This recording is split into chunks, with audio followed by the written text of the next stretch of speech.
Hello and welcome once again to In the Growth Space. This is the show for business owners and leaders who have a thirst for growth. Thanks so much for listening in. If this is your first time listening in, welcome. This podcast is all about growth.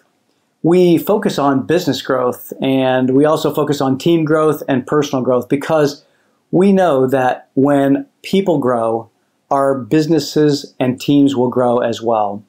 As a coach, I'm always looking to learn and grow in my skills and my skill sets as a coach. And when I had an opportunity to work with today's guest, I knew I could learn a lot from her. Because of her skill and expert ability to navigate difficult conversations, plus our conversations during the project that we had together, I knew I wanted to have her on the show so that I could share her perspectives and her skills with our listeners, because I know that we have a number of emerging leaders who listen to the podcast, and she has a great perspective on transitioning from being an individual contributor to that leader. Now, Fiona Roberts is not only a fantastic coach and facilitator, she's smart, she's lively, and she's very articulate. I absolutely love her energy, and she is really great to work with too. By way of background, Fiona worked in management consultancy since 2006 in research and diagnostics, consultant development, and with high potentials, managers, frontline leaders, and executive teams from a variety of sectors, supporting their move to a more transformational leadership style. She's done this from literally all over the world. Fiona was also the people and culture director for a startup business where she was responsible for shaping, defining, and driving the company culture within the business. Now, clients describe Fiona as having genuine care that allows her to build and develop strong relationships, open up honest conversations, and provide feedback with the caveat of bringing it back to what is trying to be achieved. And I can honestly say that I have definitely seen this firsthand, and I learned so much from watching her work. Now, before we get into our conversation today, I just want to make sure that you stick around for the end segment, because I'm going to share a few of my thoughts from our conversation, but more importantly, I'm going to share a little secret announcement that you really don't want to miss. So for now, let's go ahead and get into this conversation with my friend, Fiona Roberts. Well, hello again. Welcome to the podcast, and welcome, Fiona. Man, I am so glad that you're here and grateful that we get a chance to chat here on the show. Yeah, no, thank you for having me. Very excited to be on, and we'll very intrigued to see where we get to. Yeah. Well, me too, actually. I'm always intrigued to see where we go. And I would love to just start our conversation because I know you're a coach. You have a real gift for performance and performance coaching. I'd love to just kind of unpack, how did you get into that? What led you to get into coaching and performance? Well, actually, so interestingly, my coaching life started before I even knew that I would end up in this coaching life. Yeah. So I have a background in sport, and I first sort of experienced coaching as an athlete. So I played a sport that no one in the US ever knows. It's netball, similar to basketball, doesn't have a backboard. So I always tell everyone it's way more skillful. Absolutely. And because you showed it to me so that I could see what it looked like, I totally agree. Like I can hardly play basketball with a backboard, so I can't even imagine it without the backboard. Well, it's funny. Every time I try to play basketball and I don't use the backboard, people are like, why aren't you using the backboard? Right. Yeah. It's my background. Yes. Cool. So I experienced coaching then as being coached as an athlete. And then also at the time of when I was kind of up and coming through the ranks, there was two routes that you could take as an athlete to sort of support, I guess, you having a better understanding of the game and where sort of like performance happens, is that you could either go down the umpire route, so the referee route, or you could go down the coaching route. And those were the two options presented presented to us to enhance our netballing kind of career, I guess. I definitely did not want to be an umpire referee in terms of like telling, you know, because the players can get hot-headed if you know anyone in sports. No. Yeah, I didn't really want anyone shouting at me. Right. So, I actually was always fascinated about people and how people perform and sort of what it takes to unearth that spark, that greatness that help people be the best that they can be. And so I went down the coaching route, and that's how I sort of started to understand that it's not just about the physical aspects of what you do as an athlete. Yeah, that's a big part. And that's something that you have a massive amount of control over, actually. Do you get up at 5 o'clock in the morning to go and train? Or do you, decide not to go on that night out because you've got a big game the next day? Right. All these different things. So there's the physical, tangible part of it, but there's an internal aspect to it in terms of how we show up when we perform, and pressure, anxiety, all of those things play a role in, do we manage to get that to work for us, or does it work against us?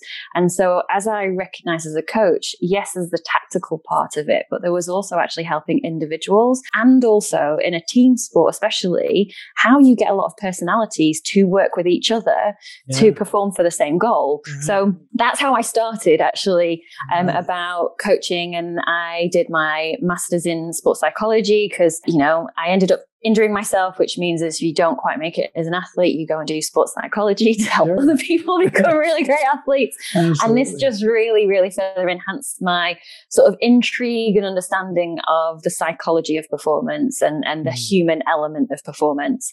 And that's how I learned about an organization that was using sports psychology, performance psychology principles, but into business. And so I transitioned into the world of business, which is why I think, like if you'd asked me, I'm not going to say the amount of years because it will make me feel very old. If you'd asked me that at that time, I would never have thought of really working in business, actually. It was always very much a performance-oriented role, and I didn't really equate those two things in terms of where I would fit in that. But over the time that I have been doing this and working with many different organizations, it's actually the same human qualities that we all apply to performance, no matter the situation. So if you imagine, being in a boardroom, it musters up the same internal dialogue, internal feelings, the same sort of having to perform as it would at the start of a race or, at the start of a game, whatever it might be. So the transferability was fascinating to me. And actually, I find it more fascinating in business than I do in sport. Oh, really? Yeah, because in sport, it's what's expected. You're going to win or you're going to lose. Sure. You score a goal, you don't score a goal. Business, I think there's sometimes, I really emphasize the sometimes, that there can be a bit of a complacency about what our performance is on a day-to-day basis. Sure. What, having to figure out what is our race or what is our gold medal every single day. Yeah. Because as an athlete, we'll train and it's like a one-off event, really. Sure. Whereas at work, do we have that? And I guess that's something that I'm kind of playing with. Do we have these one-off events that we work towards, or is it around sustaining performance over a period of time, but knowing where that direction is? And I actually think that if you look at sport, that's where your high performers come from, is being able to sustain high performance over long periods of time. And that's what businesses are required to do, is to sustain high performance over a long period of time for them to be around. Right. So, I think there's lots of transferability both ways. But that was a very long-winded answer. No, that's great. I love it. No, as I think about it, I really think that in business, we probably need to adopt some of that mindset of like, hey, every day is a training session. And what do I need to benchmark myself? And how do I need to benchmark myself? What are my own personal KPIs? What do I need to be working? Obviously, I probably have goals. So what am I working towards? When am I going to get to my personal best? And then when I get to that boardroom, I need to really show up. Exactly. And for me, it's the why that sits above those goals. So yes, actually, we know our KPIs and our numbers and our measurements quite well, because that's what gets talked about probably every single day, you know, quite a lot. But, you know, if you think about what motivates us is understanding, well, why are those numbers important? So again, as an athlete, if I've got a benchmark of I need to run under 10 seconds in the 100 meters to even think about being in the top of the world, then that's my benchmark of going, okay, so 10 seconds is where I'm going to be in the elite and where I'm going to, you know, for example's sake. I wonder how much that is talked about enough in organizations for people to understand why they're there and the purpose, and therefore have clear measurements on how to get there and how that evolves every single year as well. Yeah, for sure. You know, and one of the things that there's a phrase that you just used there, you probably don't even realize you used it, but I love it because it's something that I've seen in your coaching that to me is masterful. And it's the phrase, I wonder. And I think that as we coach and as we create coaching environments, I think it's such a great phrase to use because it helps people to begin to think, I wonder if this were to happen. I wonder what would happen if this. And I've noticed that you use that. And I should say that, you know, you and I did work together. We had a little project that we were working on, and we were just we were catching up before we hit record. So, but I'm just wondering if that is a phrase as we begin to talk to companies about creating that coaching culture. How do we do that, number one? And is that something that, you know, can be done? And if so, like, how do we measure that improved performance because of it? Yeah. And I think that this is, for me, I think when I think about coaching, it's the science and the art of coaching. There is a science to what we do in terms of understanding what those measurements are, what were our expectations, the tangible stuff of it, and being clear on those things that give that direction and forward momentum. But there's also an art in terms of how do you get other people to own their own performance. So as a coach, I think the biggest thing to learn is where is our measure of success as a coach actually? And, you know, it's being able to let go of me being right and me being the expert in terms of the answer to the problem that's occurring, or the performance element that one is. For me, as human beings, I think we try to make everything black and white. We're creatures of habit.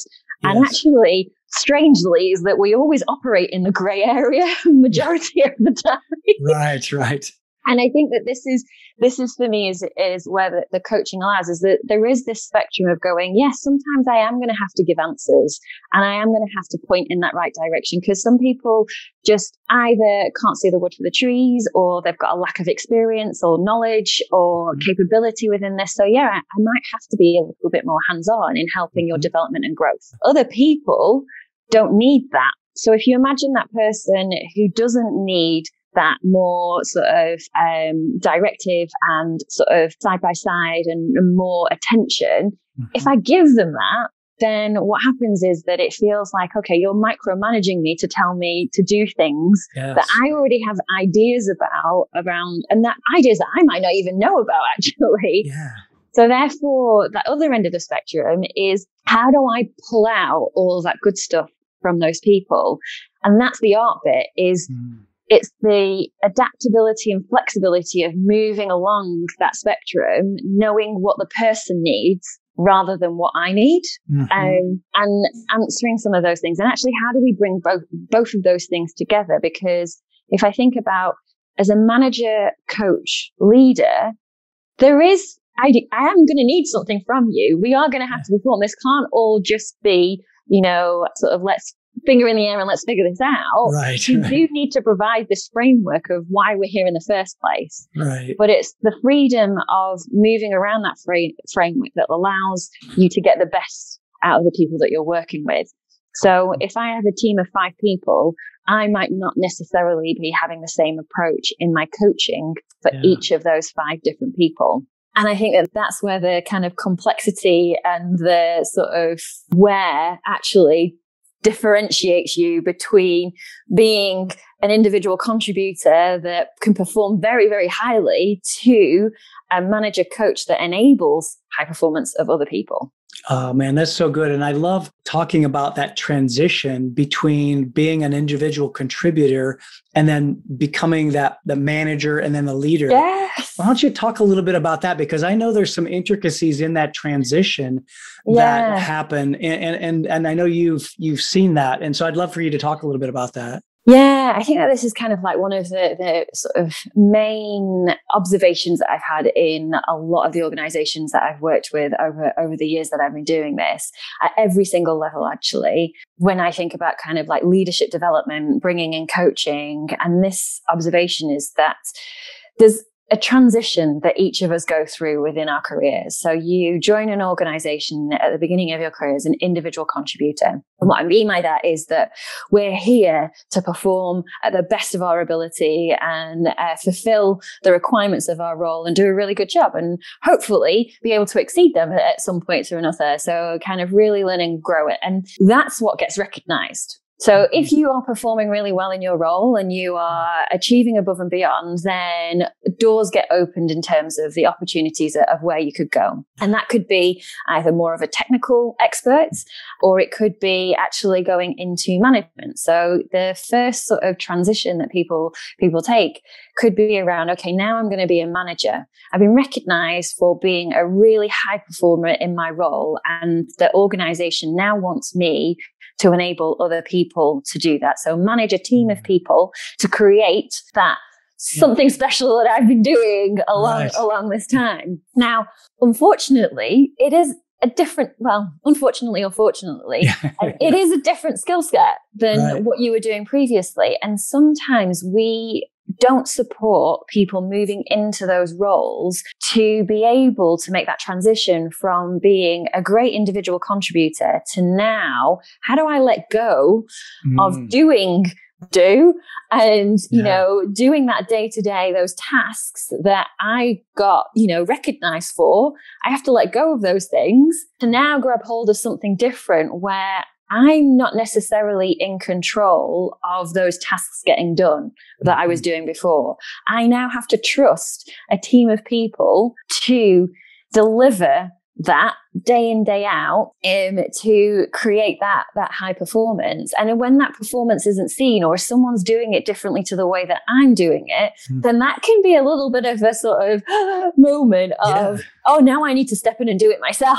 Yes, right. Yeah. Which means that you don't actually make that transition. You're manager in role and title, but you are still operating as that individual contributor, because those are the things that gave us confidence that, that we got rewarded for and recognized. And I think it's a mindset shift that we, again, don't really support people. We give them the tactical, okay, this is your job description, this is your role, now you need to do, off you go. You're really good on this one. Here you go. Go for it. Right. Whereas it's kind of, there's differing of skill set that needs to be brought to the forefront and allowed to sort of, sort of processed and sort of be embedded into new ways of working. And I guess the question is, do we give managers and leaders enough time to be able to embed those and the support? Because it's a big challenge. You're now taking make that transition. So how do we combat that with high support to allow people to be at their best again?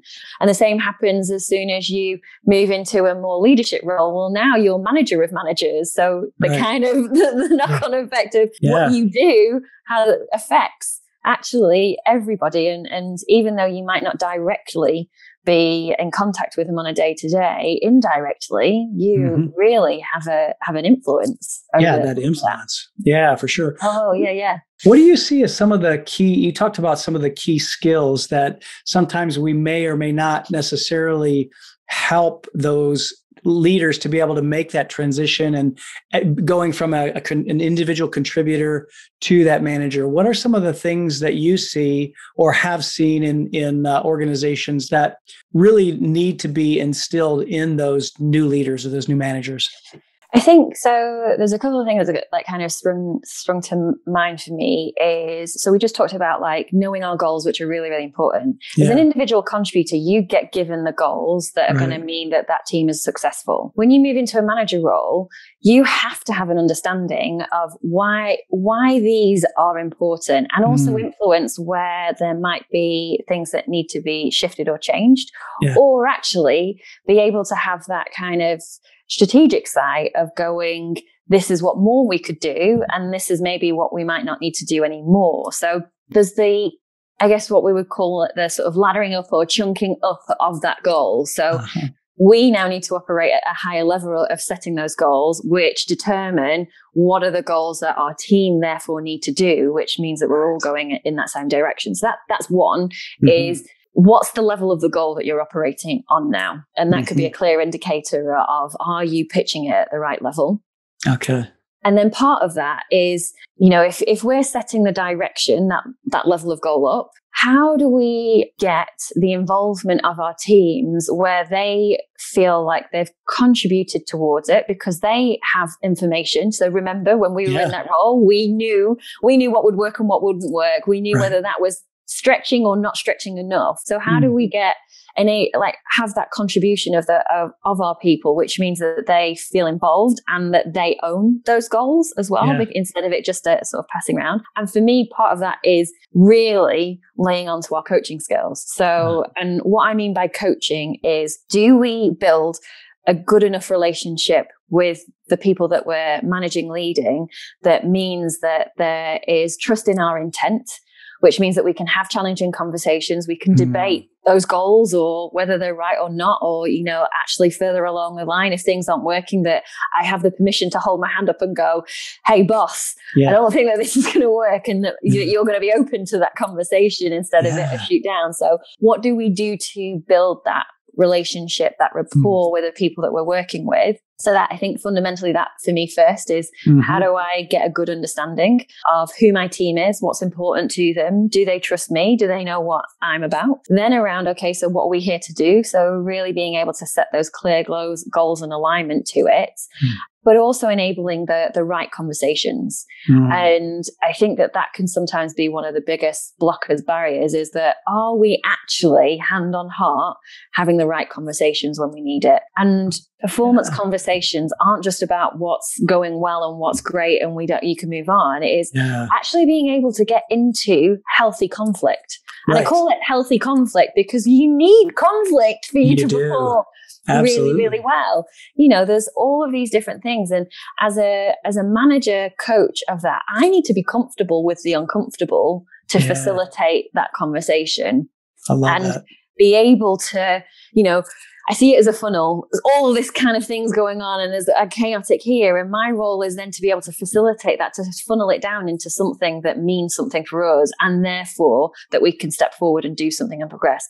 Otherwise, we get stuck in a loop and things never move, and people don't feel heard, and it never really gets incorporated into what it is that we're doing. So it's that kind of future focus to the way that I coach actually is, an understanding of where we've come from and where we are, but also really actually, well, how does that help us to get to where we want to get to, instead of defending previous things? Is an acknowledgement for me, what's worked, what's not worked, being able to put ego to one side to then go, okay, how do we use that to move forward together? Does that make sense? Yeah, absolutely. Absolutely. And man, I'm telling you that there's so much that you just shared that's, I think, just to unpack it all. I mean, you know, developing. Sorry, I went off on one. No. It's awesome. I mean, I was actually just taking some notes because, you know, developing rapport, first and foremost, I think that's key for every leader. But then being able to ladder up those goals and be able to know how do we chunk those up and how do we get to where we want to go, but in steps. And then having those right conversations. I love that. I'd love for you to share just a little bit more about that, because I think that in some of the work that I've done, I know that that's an area that a lot of new leaders who have transitioned to that place where they're now a leader, they're a manager, It's the balance of, the care and candor kind of thing. And I know that you do that very well. You do it masterfully. As a matter of fact, it's one of the things that I told you I've learned from you, because in our project, we had to be able to share some of those things. And I saw you do it so well. So how do you teach that? How do you teach that to new leaders? It's a very, very good question. It's something that I've been asked a few times around this. And I think there's something around, I think naturally I go there. I think that, but then, that's the easy answer. There are actually, when you really kind of think about it, we all can then take an understanding of what is it that we do to get to where we want to get to. So I think ultimately I have a real care for people. Always have done. Sure. And I really respect and encourage actually the individuality of all the people that I work with. I don't want everybody to be the same. So therefore, as a coach, and this is where my approach again can flex. So there's some fundamental things to my coaching that are the same, that is what you experience. But in terms of like the individual, it might change because of that individual. So I think first and foremost is there's the curiosity to who that person is. Actually, what's going on for them? What are some of their challenges? What are some of their strengths? And really actually just paying attention. Yes. And I know it sounds really flippant and easy. No, but it's true. It's true. Paying attention to what's going on in their lives, because that is going to impact the things that are going on in their head, the things that they're doing. Yeah, I totally agree. So there's something about me connecting those things. So I hold my assumptions very, very lightly. I acknowledge that we all make assumptions all the time. Sure. It's whether I choose to go down the pathway of that assumption being truth versus actually testing some of my assumptions out, but also, like I said, holding them lightly, suspending them to really get the story of that person. So each of us has a story. How often do we take the time to hear and understand everybody else's story? Or do we go into it in terms of, I'm here to do this, boom, boom, boom, boom, let's go. Yeah. And then we kind of question, well, why did they not understand how I shared that? Right. Or why are they not doing the thing that I asked them to do in the way that I said to them to do it? Yeah. It's because we all interpret the same situation very, very differently. So yeah, it's good to understand. Yeah, that kind of curiosity and understanding people's story, what's important to them, people's values. When I have an understanding of that, and then I see behaviors, or I observe actions, or I see how people respond to things, I have a better understanding of why that might have been the case. Sure. And so therefore, it gives me good opportunity to be able to give appropriate feedback, to share actually things that people might not have seen or be aware of, like people's blind spots, or actually the impact that had, and then understanding, okay, so why have I got that difficult relationship with this other person? Well, maybe because even though you guys are thinking that it's a difficult relationship because you're approaching it in a different way based on what's important to you, actually, you're both saying the same thing, and you both want the same thing. You both want the same thing, right? Yeah, but we hold on to our positions so strongly in a defensive way for right reasons. It's not a wrong or a right. It's not for a wrong or right here, but it doesn't allow us to step into the world of other people. And I think that that's something that's really, really important as a coach, as a manager, as a leader, is that I have to have the ability to step out of my own space to really understand what's going on, to then be able to step back into my space to know what it is that what I should do, what we should do to move forward. What tends to happen though is that there's something that's a little bit, that grapples a little bit. Yeah. It doesn't feel great. It feels like it could be, that it could be chaotic, or actually I just don't know where it's going to go. And so what do? Is that we pretend it's not. Right. Yeah. Bury our head in the sand. Right. Yeah. Yeah. And actually that usually makes it worse than what it could have been. And I would say nine out of 10 times when we approach it with that kind of seek to understand approach, which means I'm curious, I ask more questions, I don't lay on what I think is happening. I kind of try to, like I said, seek to understand. Then it's never as bad as we often think it is. Right. And sorry. Well, no, I was just going to say, and that kind of even goes back to the thing that you said earlier. 9 times out of 10, maybe even 10 times out of 10, we both want the same thing, or that we're working towards the same goal. So I totally get it. And it goes back to that relationship part of, do I trust your intent? Yes. Because if I don't trust your intent, then that's when I might get combative with you and go, you need to listen to what I've got to say and how we want to do it, because you're challenging me, which means that do I think that you are doing it for your own self-interest? Or do I trust that you are doing this for the greater good and for the good of the team? Yeah. But that means that I need to know you as a person, not what you do. What you do is very different to who you are. Yes. Well, I'm so glad that you brought that up, because it reminds me of Lencioni's, 5 dysfunctions of a team, which starts with really having a vulnerability-based trust. And I kind of take it the other way. I look at, what does it take to have a cohesive, high-performing team? Well, at the foundation, it takes trust. It takes vulnerability-based trust. And it also takes, like you just said, knowing the people and knowing your people, not just what they do, but knowing them as a human. And I think that's so key. Yeah. And I really want to build on that, actually, because I think that when we often talk about, we've talked trust quite a lot actually here. And I think, your listeners will also be like, trust is a big thing. We hear this, we have to have trust, but what is it that we actually mean by trust, and how do you build it? And I think that that's where we sometimes get stuck, because it's such this nebulous big thing that we go, well, I feel whether I trust you or not, but what allows us to actively go and build that element of trust, which means I get to that place.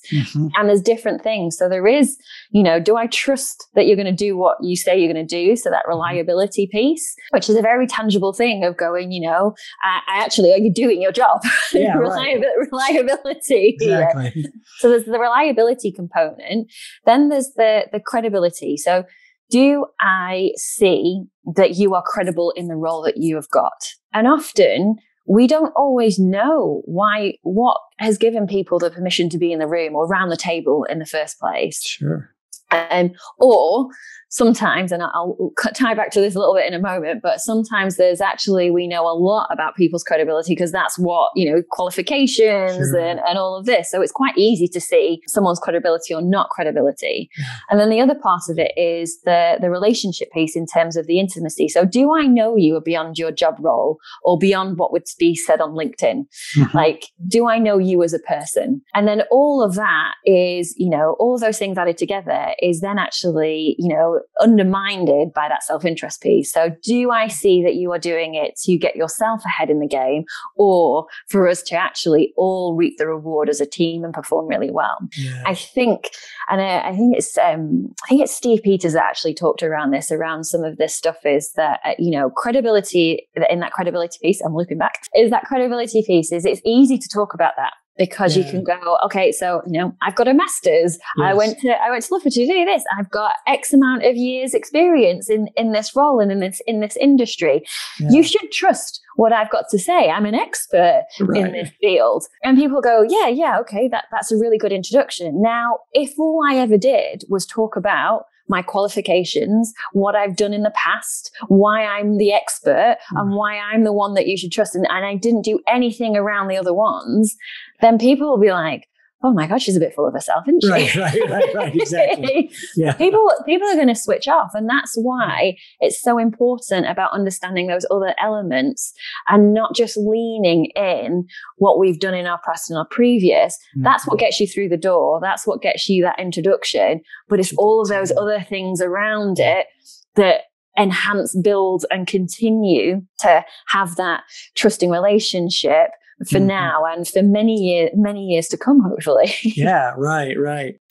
I'd love to, what are the things that I know that leaders who are making that transition, they're coming from that contributor role to the leader role, often struggle with. And I'd love to just get your perspective on this, because I know it's true in sport. I know it's true in business, but just that imposter syndrome, the internal dialogue, the stories that we tell ourselves in our head. And I know you've seen this as well. It doesn't matter what level of leadership, could be the CEO, could be a first-time manager. How do you help people overcome? I don't know that you'd necessarily always overcome an imposter syndrome, but how do you keep that internal saboteur, dialed down? In check. In check. Yeah, Exactly. keep it in check. Yeah. Because we all have it. And I think if anyone says that they, some more extreme than others, but that we all have a tiny voice, and I'd say the tiny voice of doubt at times, right? That can take us there, and to an extreme can mean that some people really actually get the kind of imposter syndrome element of it, of course. And I think that this comes down to one, actually, our belief in ourselves, and this is something that I work a lot with the individuals that I coach. All individuals, actually, from when I was doing it in sport to now in business. I think that this is the biggest thing, is how much do we believe in ourselves to be able to do the things that we're saying that we need to do?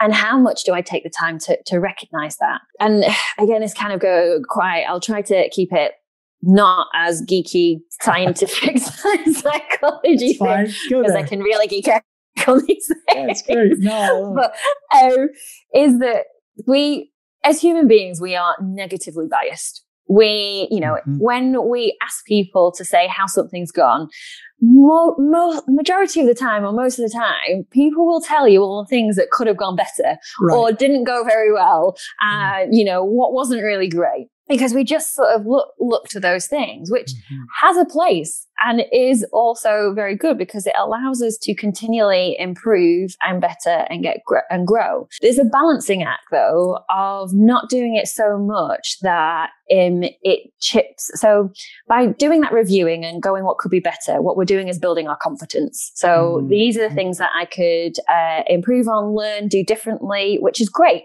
Absolutely fantastic when you think about it. Yeah.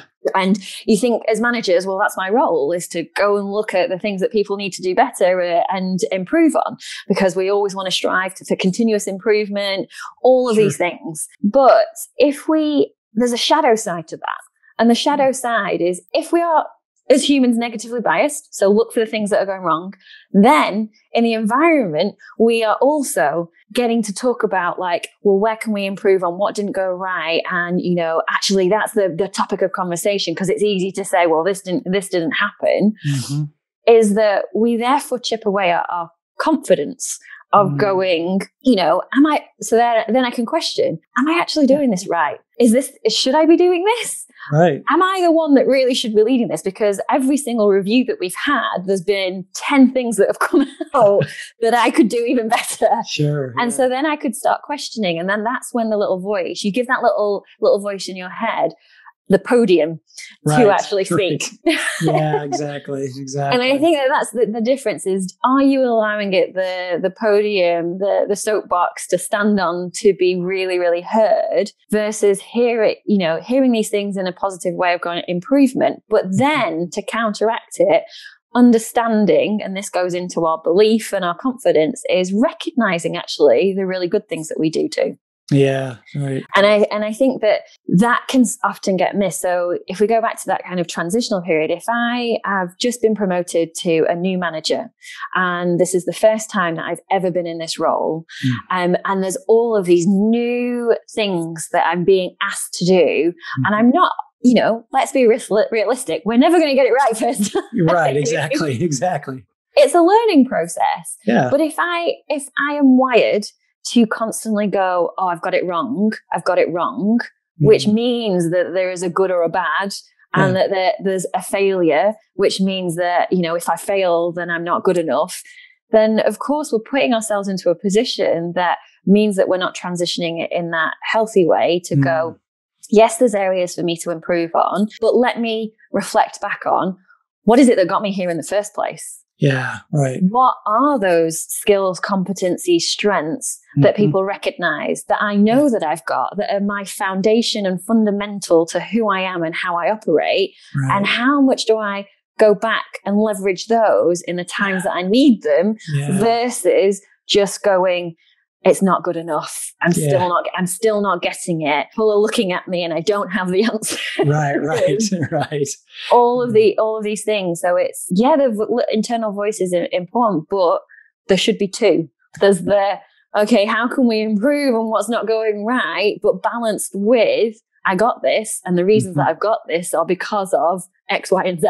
Yeah. No, I love that. And I love the chat. It's almost like you have two, the proverbial, voices on your shoulder, one's going, you're a dirtbag. How do you, who do you think you are? And then the other one's going, oh, come on, you got this, right? It's I think this is the voices are the angel and devil, but I also hear the kind of like getting your ducks in order as well. Like can you get your ducks in order to quack in a nice thing, or are they all going crazy? Right. Well, and I know that something that you do especially well is that when you give feedback, you will give. If I'm recalling right, it's kind of like a 3-to-1, right? It's like, here's some developmental things that you need to work on, but here are the things that I see that went really, really well with this. Oh, yeah. So knowing this, okay, I'm going to get a little bit geeky and just share some stuff. It's great. No, it's great. I love it. And I think that, people often think about feedback. I'm going to share with you all. I have a real pet peeve that really actually grates on me so much and really gets a very emotional reaction from me. Because when people talk about feedback as positive and negative, positive, I like giving positive feedback, because it's the stuff that they're doing well versus the negative feedback when I need to tell them they're doing wrong. I'm like, that is systematically what is wrong with why people shy away from giving feedback. If my intent is to give you feedback to help you with your performance, then shouldn't all feedback be positive? Oh, yeah. Right. So all feedback should be positive, but there are two types of feedback. And the two types of feedback is that you've got motivational, which is the encouraging, the sort of building people's confidence part of it. Yeah. And then there is developmental feedback, which is the developing competence and improvement and getting better and sort of like where there's room for growth to do things that differently or something that I've never done before.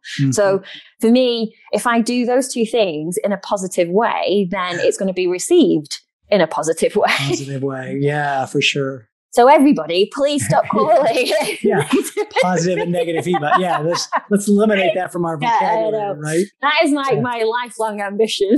I love it. Yeah, no, it's so good. It's so good. And I know that was one thing I know that I picked up from you on our project together. So, all right, I want to be respectful of your time. Sorry. But one last question. So how do you, as a coach, continue to keep yourself growing and developing? How do you do that? Yeah, it's a really great question, because it's very easy to get complacent and you kind of go, okay, so I'm in the job now. I've been coaching for years and years. So like over 15 years now, I should be done, right? Expert. Right. So I think that there's always something to learn. So I have a huge growth mindset in terms of, I think that there's always something new out there, and not new necessarily, but I guess a different way of looking at the world. So me personally, I call myself the magpie of coaching.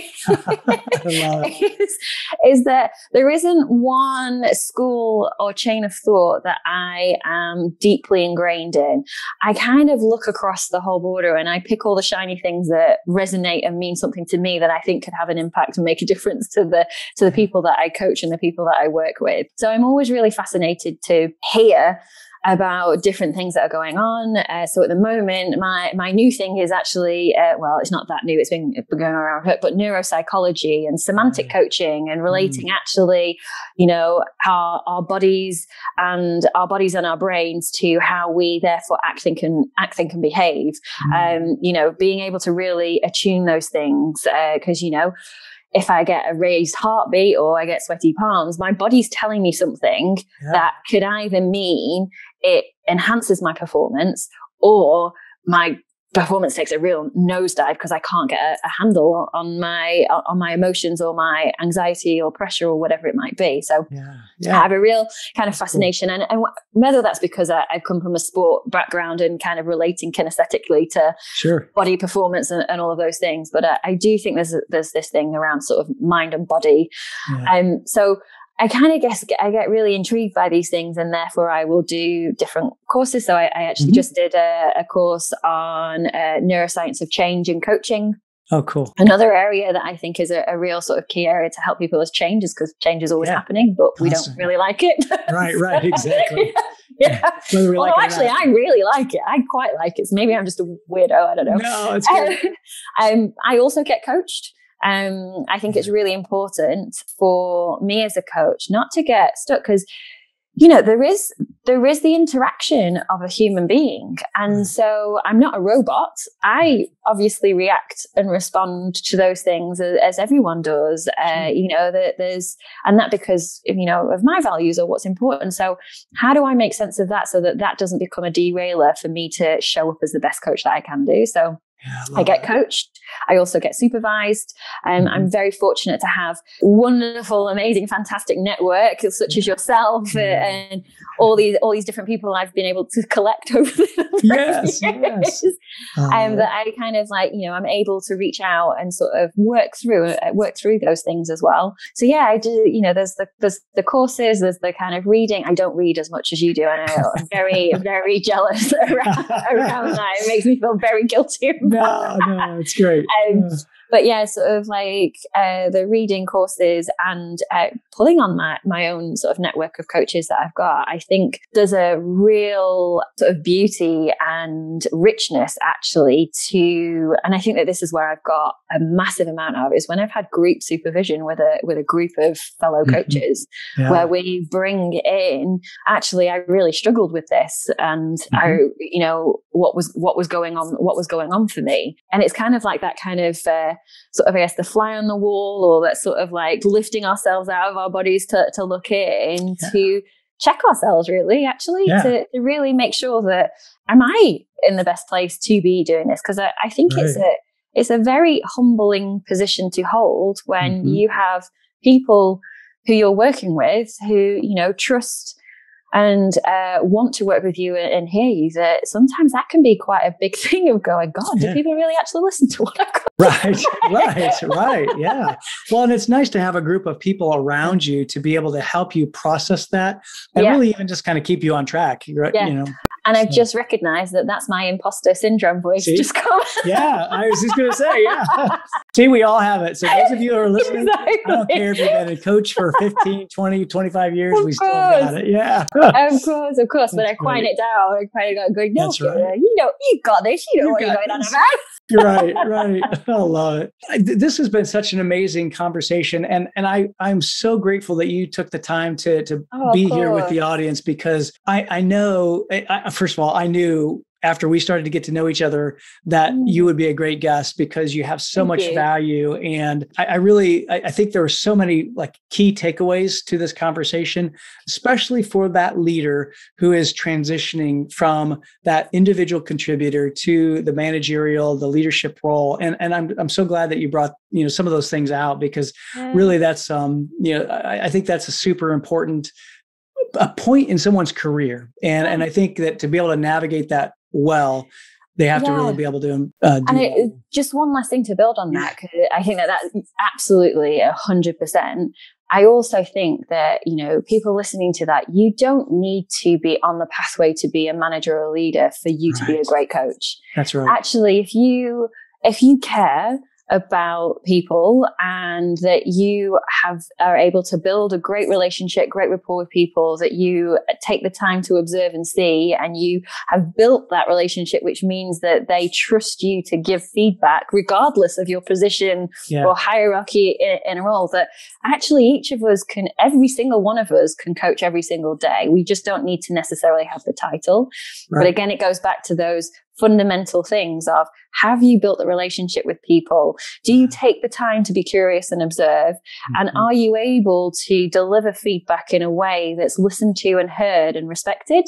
Doesn't mean that they have to take it on board, but it means that you do get into a good quality conversation, and you can facilitate a conversation with a peer or a group of peers, which means that it actually can shift the dial on that performance for you and for each other, and therefore have a better experience. So yeah, I think there's the two things for me. Yeah, perfect. I love that. Well, so let's make sure that people know how to get in touch with you.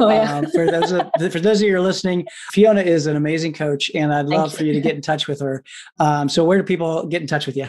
This is a very good question. I know you're in the middle of stuff right now. Yeah, I am in the middle of stuff. So I will update you, because I'm actually in the process of launching my own website. Yep. And as David knows, there's been lots of ups and downs with getting a name. And so that's in the work. So I will pass that information on to David to share that, which will be very exciting. And I can't wait to launch that. But in the meantime, the best way to get hold of me actually would probably be through my email, which is Fiona Roberts consulting@gmail.com. Awesome. I'll pass that information on to, actually, David, you've already got that. I will put it in the show notes, and I'll put your LinkedIn too. Yeah, so. I was going to say, I was like, there's also LinkedIn as well. That's kind of, which is pretty much up to date actually. So yeah, feel free to reach out, and I would love to hear and speak to you guys. And thank you, David, for asking me. Honestly, really humbled and really thankful that you even thought of me to come. My pleasure. I knew you'd bring it, and you didn't disappoint for sure. Thanks for being on today. I appreciate it, my friend. Of course. Thank you very much. Well, I hope you enjoyed that conversation as much as I did. You know, what I wanted to do here at the end is something maybe a little bit new, and just give you some of my thoughts and some of my takeaways from the conversation, and some of the things that I learned from the conversation as well. And the first thing that I want to share is that transitioning from an individual contributor is so important in your leadership journey. So when you're going from that individual contributor to a leader, it's so important to make sure that you do that transition well.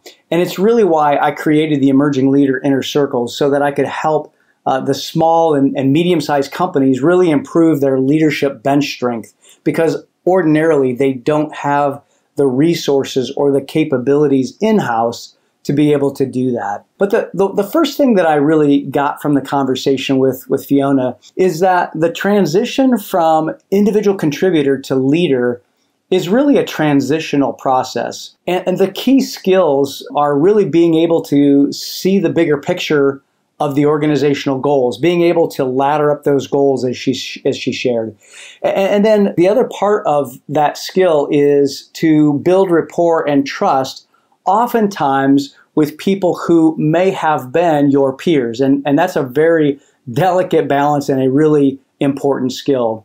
And then finally, one of the key skills is also just being able to have those challenging conversations, especially with those people who may have been your peers after that transition took place. The other thing that I took away from this, and this is really something that I learned from Fiona as we were working together, because when I heard her share this in a session that we did together, it really made sense. She said that feedback should be seen as all positive, especially if our intention is to help improve performance. And that makes sense. But really, there are two types of positive feedback. One is motivational, and the other is developmental. I thought that was really important. And I think it's, as she said, really one of the reasons why we often shy away from feedback is because we've been programmed to see feedback as positive and negative, when it should really be seen as all positive, especially if our intent is improving the performance of our team, our company, and really even ourselves. So keep that in mind when you're giving feedback. Make sure that you're giving both motivational and developmental feedback. And then my final thought and takeaway really is the key to continuing to grow is through staying curious about a whole range of different topics. Do things like taking courses, listening to podcasts like this one, get coached, stay connected to a network of people who are going to help you grow.